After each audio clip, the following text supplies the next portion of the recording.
Assalamualaikum warahmatullahi wabarakatuh. Gimana teman-teman? Kabarnya sehat selalu ya. Oke, di sini teman-teman denger baik-baik ya. Buat lo yang gagal bayar pinjol, mungkin di pinjol legal kayak Akulaku, Kredivo, Shopee, Watas, Finplus. Stop berhenti mikirin hal-hal yang menyesatkan yang bikin lu makin takut. Gue tahu di kepala lu pasti berkeliaran pertanyaan, kayaknya gue bakal dipenjara apa enggak ya? Aset gue bakal disita apa enggak ya? Atau gue bakal diproses hukum perdata apa enggak ya? Jujur, pola pikir kayak gini itu nggak aman buat mental lu. Lu harus bedain satu hal penting, tidak mampu bayar dengan tidak mau bayar. Ini beda jauh ya. Kalau memang tidak mampu, artinya duit lu beneran nggak ada. Kondisi lu nggak memungkinkan, dan ini bukan karena lu sengaja atau ogah bayar.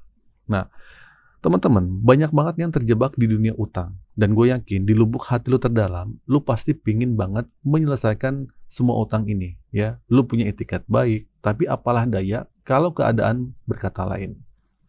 Ingat ya teman-teman, sesuai dengan Undang-Undang HAM, nggak ada orang yang bisa dihukum penjara karena ketidakmampuan dalam membayar hutang. Kecuali lu memenuhi unsur tindakan pidana lain, misalnya pemalsuan data atau dokumen. Nah, kalau kasus kita cuma nggak mampu bayar, ya udah itu beda cerita. Jadi lu nggak perlu overthinking sampai mikirin di penjara.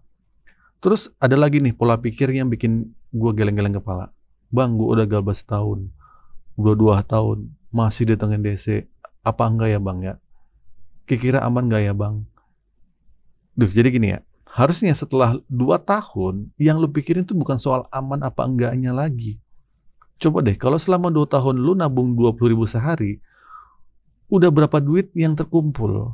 Harusnya yang lu tanyakan, kira-kira gue masih bisa negosiasi bayar pokok utang apa enggak nih? Kalau pikirnya mencari aman, padahal duit udah jelas-jelas nggak ada. Nah, ini yang sering kali menghancurkan orang. Utang pinjol nggak seberapa, tapi cara mikir yang sesat ini yang bikin lu terpuruk dan akhirnya tumbang. Nah, faktanya nggak seburuk yang lu bayangin. Kalau lu ngerasa ketakutan lu udah berlebihan, coba kenali sumber ketakutan itu. Biasanya kan dari ancaman DC yang bilang, kami akan memperluas penagihan ke orang tua lu, saudara lu, teman-teman lu bakal dihubungi, atau yang paling sering, kami akan lacak lokasi, script tracing, dan kirim desa lapangan. Dan inilah yang paling menyesatkan. Oke, catat nih. Yang pertama, risiko gagal bayar legal itu cuma satu, nama lu masuk slik OJK.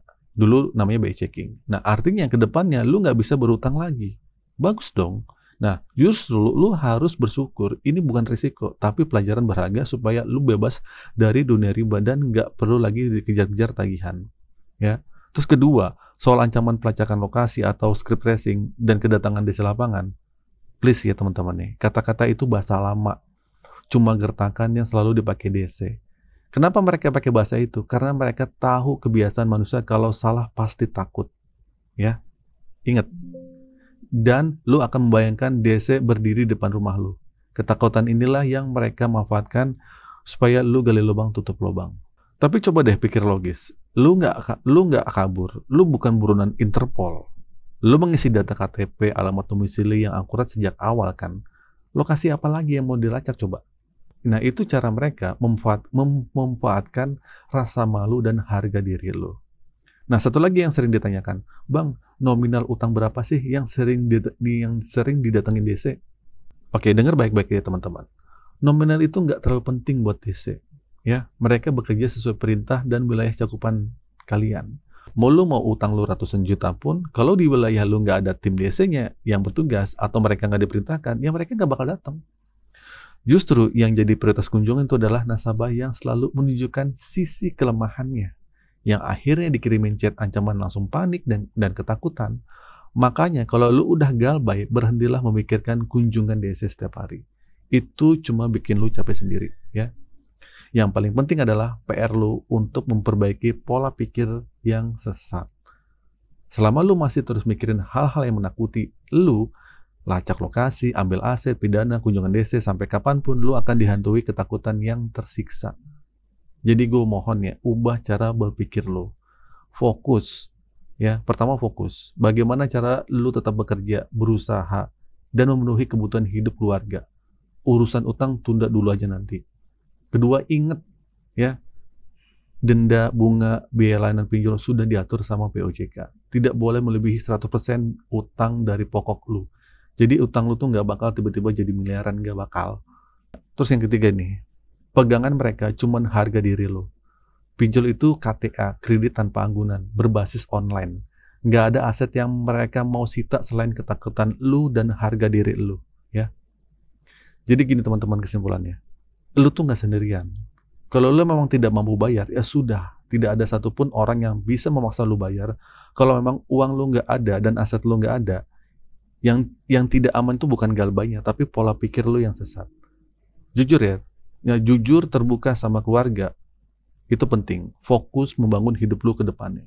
Biarkan nama lu masuk selek OJK dan biarkan uang yang mengejar lu. Jangan lu lagi yang mengejar uang. Lu layak untuk sukses dan bahagia. Tinggal sekarang mau atau tidak lu berusaha. Oke teman-teman, semoga video ini membantu dan menjawab pertanyaan ketakutan lu. Jangan lupa like, komen, dan subscribe. Akhir kata dari saya, Assalamualaikum warahmatullahi wabarakatuh.